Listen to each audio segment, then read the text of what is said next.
pàgbàdo ti ń jáde. bẹ́ẹ̀ ni bí eré oko rèé o láti bí ìlókò ti bẹ̀rẹ̀ ẹ̀yin èèyàn àgbàdo ti ń hù o ẹ wòrán àgbàdo ti ń hù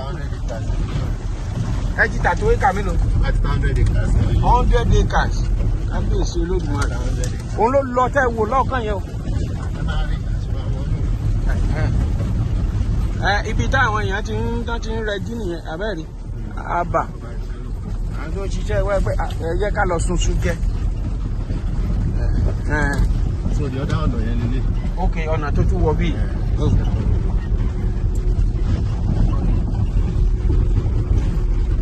oko ló lọ yẹn o oko ọgbàdo yẹn nìyẹn ṣé ẹyẹ yẹn ṣe rí àgbàdo tí ó kù jáde ṣé late maize lélẹ̀ torí àwọn àgbàdo kan ti wà níwájú mẹ́rin tó ti wù tó ti já gan o. àwọn tó tètè plant nìyẹn.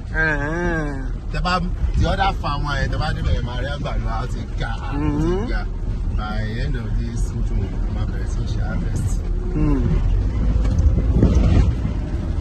ẹ fẹ́ kọ́lé síbí ni.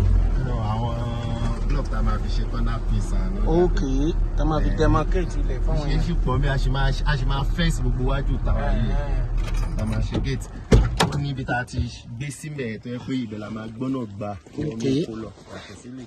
ẹ má bínú mọ́ ẹ̀yin èèyàn ẹ wò.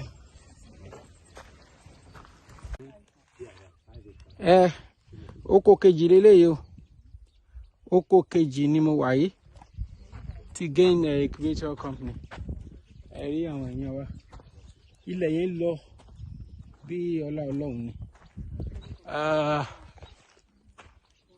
bóyá lọ nìyẹn rẹ́rẹ́rẹ́rẹ́rẹ́rẹ́ mi ò wá mọ̀ bóyá ẹ̀yin èèyàn lè rí mo gbé ọwọ́ sókè ẹ̀rọ lọ báyìí ẹ jọ sà ṣé ó kí ni ẹ ṣe lè jáde sí ìta. mi ò rò bẹ́ẹ̀ ó ti pin ẹ̀mí ẹ̀ ẹ jọ ṣé oko eléyìí ṣé ó sì kù síbí torí eléyìí súnmọ́ ilé gan-an o eléyìí ò sí